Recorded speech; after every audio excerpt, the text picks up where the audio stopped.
How to separate pages on Google Docs. Need to split your document into clear pages. Here's how to separate pages in Google Docs. So first would be through page break. So go ahead and head over to insert, and then under this you'd find break. And then under that you'll find page break.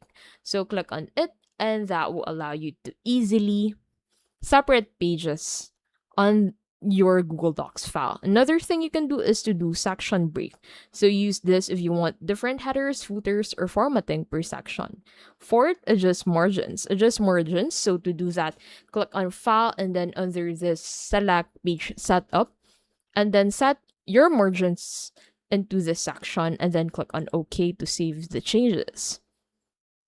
And lastly, headers and footers combined with section breaks to make each page distinct.